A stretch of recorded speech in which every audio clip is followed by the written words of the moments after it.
Let's get more on the reaction to Prince Philip's death. We're joined at the desk by Dr Julia Baird, host of The Drum and author of a biography on Queen Victoria, also a researcher on the royals a bit more broadly. Welcome to the program. Thanks. How do you reflect on this news this morning?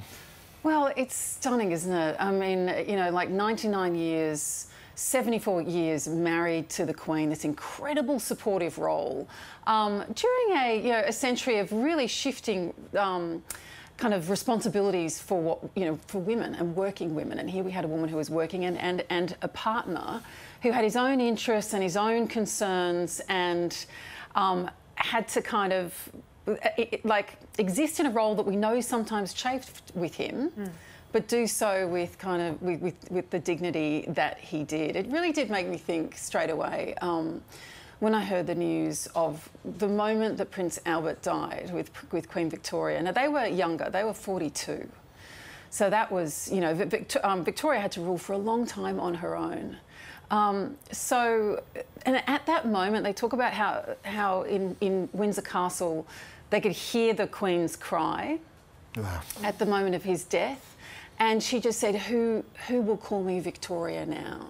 Like that person who knows you the best, who has that kind of intimate relationship. Who has the permission to speak to you as a human being, as a woman. Relationship. So I think I immediately started thinking about the Queen and what this has meant to her, and how amazing it is that they had like 3/4 of a century together. Yeah. Listening this morning to the comments that the Queen made about Prince Philip and Prince Philip made about the Queen, you do remember today that it is that personal story of a more than 70-year-long marriage between the two of them. And the Queen did describe Prince Philip as her strength and her stay, and said that she really couldn't have done the role without him. But as you say, there was that tension of him giving up his career in the Navy and assuming that role. Yeah, that's right. So that sense of, which is, I've been interested today to see a lot of people comparing him to Albert in that sense.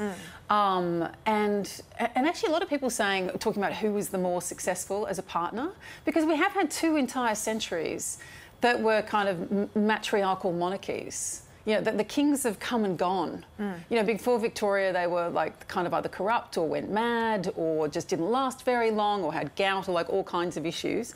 And then Victoria, you know, like spanned that entire century, and then we've had, you know, Queen Elizabeth II as well over that time. But Albert, I understand that Prince Philip read Albert's biography and actually didn't find it that helpful in some senses. They shared a love of science, they shared a love of design, but Albert was very keen to rule in a century where women did not have many rights at all, and he was quite eager on gaining access to those official boxes, to corresponding on the behalf of the Queen, and Victoria was like, I need to make him king because I don't want to emasculate him through all of this. So I think it's one of the fascinating things, is actually watching these genuine partnerships as outside them all these discussions and debates about gender roles kind of flare up. Yeah.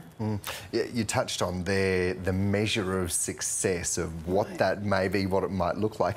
How do you assess that, of what is the measure of success for the man who's supporting the woman who's the leader? Right. Well, I think endurance is a big one. I think to kind of hang in there and it is probably the major measure, and then continue to make a contribution and have your own identity and have a strong hand in raising the children. I mean, he was present as a father. Prince Albert was very much too. I think those things are. I mean, we can see that they were the core of a family that's been roiled in scandal for much of the last few decades. So the fact that they survived and continued to support each other and had moments of kind of, as I understand, real tenderness towards the end, I think is a really great thing. Julia, we'll keep you here for our next guest that we're going to bring in now. And as former editor of the Australian Women's Weekly and the Daily and Sunday Telegraph, Ita Buttrose covered many of these royal tours as well as royal events overseas. We can speak now to the chair of the ABC, Ita Buttrose. Ita, good morning to you. It's great to have you on the program this morning. Thank you. We've just been speaking here with Julia Baird about the role of Prince Philip in his marriage and also in society more broadly. broadly. And we had historian Jane Connor on this morning speaking about the Duke as a family man and how he took on that support role with the Queen. And we know that that was sometimes uncomfortable for the Duke himself, but also she spoke about the reaction more broadly from society of him assuming that role. What can you tell us about how society accepted him in that support role? I think we respected him because he was obviously a man who was doing his duty. And I'm pretty sure that when he first decided to marry Queen Elizabeth, that he would have weighed up all the responsibilities that came with being her consort. And he was prepared to do that because this was a real love. I think this was a real love match.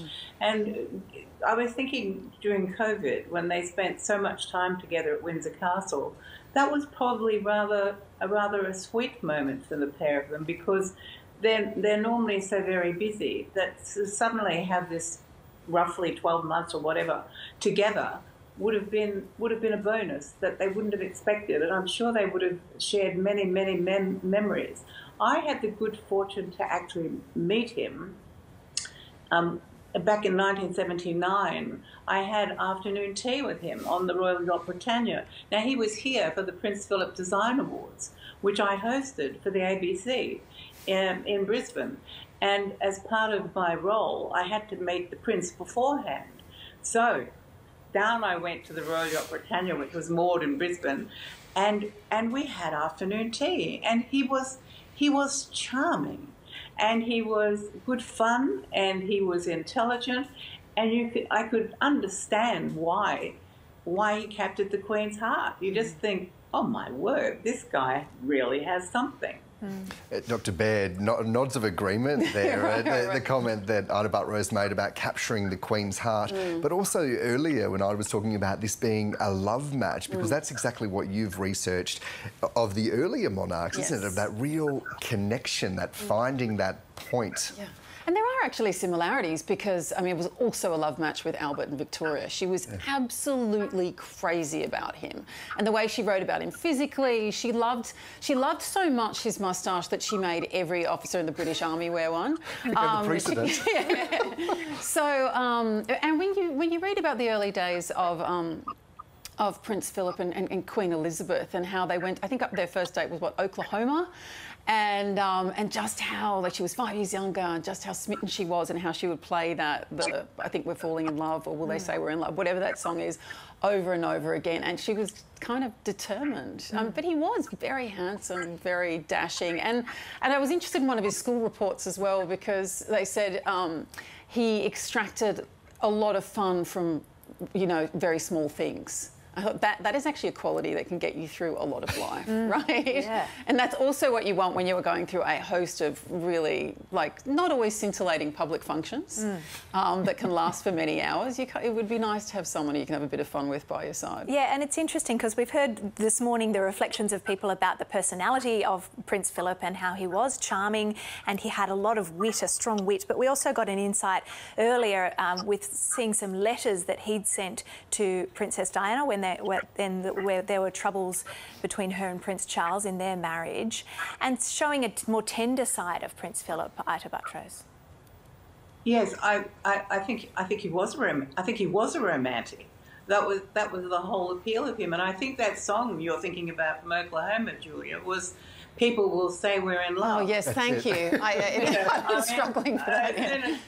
You just think, oh yeah, that was the perfect song. Right. So I think it was truly a love match, and you think about all the intimate moments and the discussions they would have had. They've been to a function, probably met somebody who bored them witless. They get back to the palace or whatever. Not on the Britannia that day, though. No. You know, that confidence that he always was. He was always someone that she could talk to in confidence. You know, when she said he was my rock. Well, I think that had a lot to do with it because in her role, you'd have to be very careful what you said all the time. But with the Prince, who knew her before she was the Queen, and I think that's important as well. He knew her first before she was Queen. And so she would have been able to tell him anything and everything. And now she doesn't have that. And they also had those years when he was working as a naval officer, and they were in the Mediterranean, which they always describe as quite idyllic as a couple. But can I just ask, Ita, how were you conscious of the ways in which he was covered when you were, through the years that you were running those magazines, which had such a massive audience, and so much of that audience was really fixated on the royals? Well, he was always there. I think the thing is, he was always there. The focus was always on the Queen, but the Prince was always there in the background. So she was the one that commanded attention, but you're so used to seeing him beside her, well, 2 steps behind her, that you just, they're a couple. You saw them as a couple, but she was the star. And I think he recognised that. He didn't have a problem with that. So he was, when you think about it, he was a very secure man, because only a very secure man could play that role. His ego, he didn't have an ego, which often makes men want to take the leading role. He was prepared to be the supporting role, and he did that really well. Off the back of that question, Julia, I want to open this up to both of you, but Ita, first, there's so much that's spoken about of the comments that are made by the late Prince Philip that are described as gaffes to one person. Others describe it as a larrikin mentality, that he would break the ice of those perhaps not so scintillating public events, 20,000 he did across his life. Ita, having had that interaction with the late Prince yourself, I wonder how much do you see it as inevitable that in all of that ice-breaking of, as we heard earlier, being the chief icebreaker for the Queen, do you see it as inevitable that there are going to be moments where it's perhaps not the right words that are said? Well, he was a bit of a larrikin, wasn't he? He was a bit of a larrikin. There's no doubt about it. That's probably why we liked him in Australia. But I don't think the gaffes were as bad as they were made out to be, because they were not the sort of comments royals make. I think some of his comments stood out more than they would have if he'd been just a bloke down the street.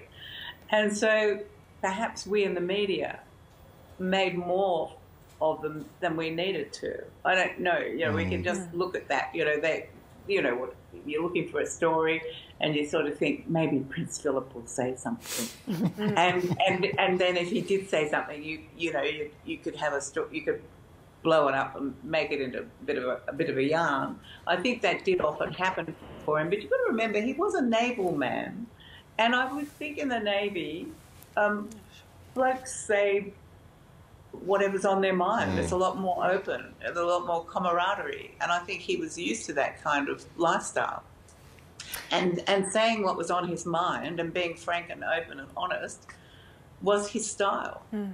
Yeah, I think Ita's right that that's why a lot of people really kind of warmed to him in Australia. But I also think when we look back at some of those remarks, particularly when it comes to race and particularly when it comes to other cultures, they were offensive because it was in this context of empire, and that I think they were the most problematic when it came to those. And it's interesting because that's what kept coming up, wasn't it, over many, many instances. And one that keeps being talked about was the instance that I think happened in Cairns, where the late Prince said to a traditional Aboriginal man who was wearing a cloak and wearing war paints, "Do you still throw spears at each other?" And it was Ivan who was wearing that outfit, and he took it as a joke and laughed and said, well, yeah, something to the effect of course we did.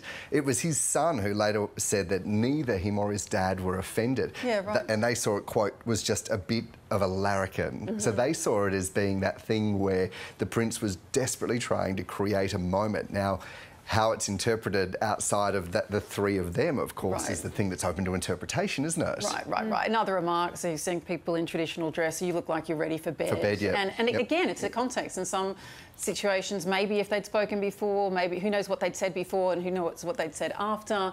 But I think there were repeated examples of seeing people from other cultures and questioning it or appearing to mock it. But it was probably entirely consistent with things he said in private. Yeah. Ita, during his life, Prince Philip was asked about what he thought his legacy would be, what he would leave as his legacy, and he said that it wasn't up to him to decide, it was up to others to decide. What do you think Prince Philip, the Duke of Edinburgh's legacy is? Ooh, that's hard. I think a man who did his duty and supported the woman he loved. And that is no small thing. I mean, you know, Ita was saying he was a very, very secure man. That is just so important for someone who's, like, you know, married to the Queen. I mean, and history shows us that there are, you know, actually contemporary research shows us as well, but history shows us how often male kind of consorts or princes have struggled with that and have attempted to punish their wife in some way or usurp their roles in some way. Yeah, so I think the fact that he didn't is actually, and that he was comfortable enough in who he was to kind of completely support her and take that on. As Ita said, he would have thought it all through beforehand. I don't think that should be underestimated. No, and Ita was heading up all those magazines that were covering these astonishing moments in kind of the women's movement and what women were supposed to be doing, what men were supposed to be doing. And here we had, at the head of the empire, a woman who kind of appears essentially traditional, but actually was, you know, the world's most famous working mother. You know, which was much more subversive than we would imagine. It's an interesting way of framing it, isn't it? Right. Sorry, Ita. Well, when I saw them, I covered the wedding of William and Kate, and the Prince and the Queen arrived at Westminster Abbey and got out, and they stood there, and I looked at them, and I thought they must be the world's most wonderful example of older people still working and participating. Right. They were actually role models. But every older person that thinks, oh, well, maybe I'll stop, they never stopped. They were really wonderful examples of working people. Right. Message to younger generations as well about continuing to work and to contribute as well, I guess. And Ita, like the Queen said she wouldn't have been able to do what she did in her reign without Prince Philip. No, she would have been very lonely, and he was her constant companion. And of course, Julia, it's not just about the legacy in his support role, but also he did have his many endeavours, particularly with the Duke of Edinburgh scheme, but also his charitable work, his involvement with environmental causes. He was a busy man. As an environmentalist, I think that was a really interesting contribution when we look back now. No, I think that's right. And he showed an enduring interest in science and in engineering and in design, and he went to visit Woomera and so on. So yeah, he was definitely active, and you know, he made it obvious which causes he was committed to, and stayed committed to them for a very long time. Yeah, and I think particularly, Ita, in Australia with the Duke of Edinburgh scheme, we've been talking about that this morning, and the influence that has in Australia, of course in Britain as well, but showing young people that they have the ability that they might not have realised that they had, and the resilience as well.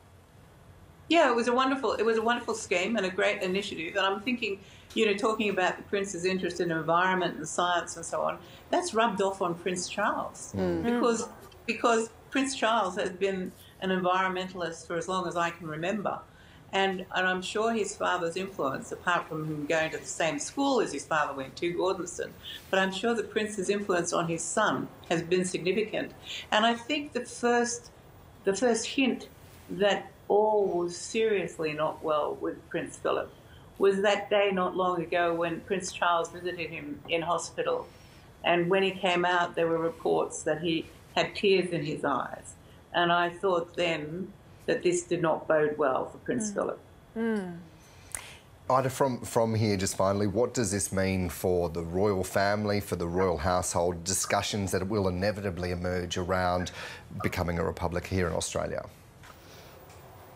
Well, the feeling is in Australia that we will remain committed to the monarchy as long as the Queen remains alive. Now, she has often said, as we all know, that she will be the Queen for life.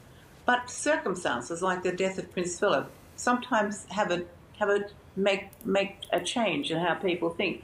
Whether she'll feel that she can carry on with her duties without him, we have yet to see. I mean, she's she's quite a significant age herself, and this would be very difficult for her to get over, to adjust to, and she may never really want to go on without him. So we don't know. I think we'll just have to let things play out.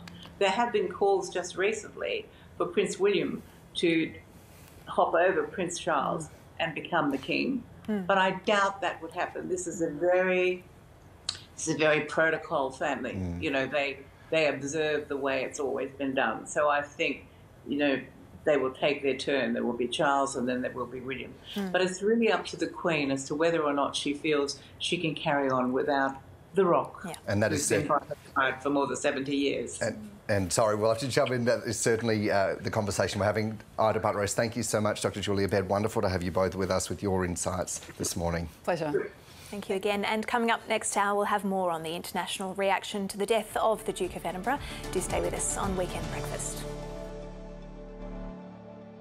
Whenever you want, wherever you are, know the story with ABC News, the most trusted news source. Get breaking news updates with live notifications, plus the latest news from Australia and around the world. More people are being priced out from their own communities right across the country. Go to news.abc.net.